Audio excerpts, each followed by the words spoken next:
అచ్చంపేట నియోజకవర్గం బల్మూర్ మండలం సీతారాంపురం గ్రామం నుండి తోడేళ్లగడ్డ మధురానగర్ వరకు రోడ్డు కోసం ధర్నాకు పిలుపునిచ్చిన బీజేపీ నాయకులను కాంగ్రెస్ ప్రభుత్వం ముందస్తు అరెస్టు చేసింది. ప్రజల సమస్యలను పట్టించుకోకుండా స్వార్థ రాజకీయాల కోసం ఈ విధంగా ముందస్తు అరెస్టుల పేరిట కాంగ్రెస్ పార్టీ కాలయాపన చేస్తుందని ఆరోపించారు. ఈ కార్యక్రమంలో బల్మూరు మండల అధ్యక్షులు బాలస్వామి యాదవ్, మాజీ అధ్యక్షులు పెద్ద యాదవ్, సీనియర్ నాయకులు సీతారాం రెడ్డి, మండల సోషల్ మీడియా కన్వీనర్ అనిల్, ప్రధాన కార్యదర్శి సైదులు పాల్గొన్నారు.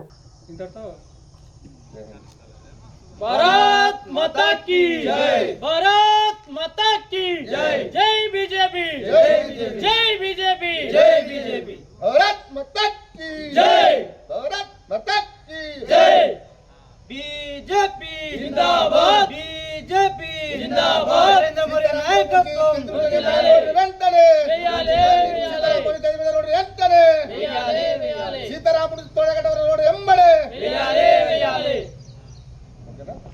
అదేవిధంగా తెల్జీర్ కుస్టల్ మరి సీతారాంపురం వరకు గత 2 సంవత్సరాల నుంచి అక్కడ ఉన్న తొవ్వని మొత్తం జేసీబీతో తీసి మరి గుంతలు చేసి మొత్తం భంగం చేయడం జరిగింది. మరి అదేవిధంగా దాని మీద కంకరం కొట్టి 2 సంవత్సరాలు అవుతుంది.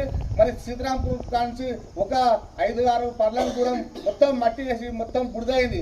కాబట్టి ఆ రోడ్డు సమస్య గురించి ఈరోజు గ్రామ పంచాయతీ ఆధ్వర్యం లోపల బల్మూరు మండల బీజేపీ అధ్యక్షుల ఆధ్వర్యంలో మరి అక్కడ ఓ ధర్నా కార్యక్రమం చేద్దామనుకున్నాం.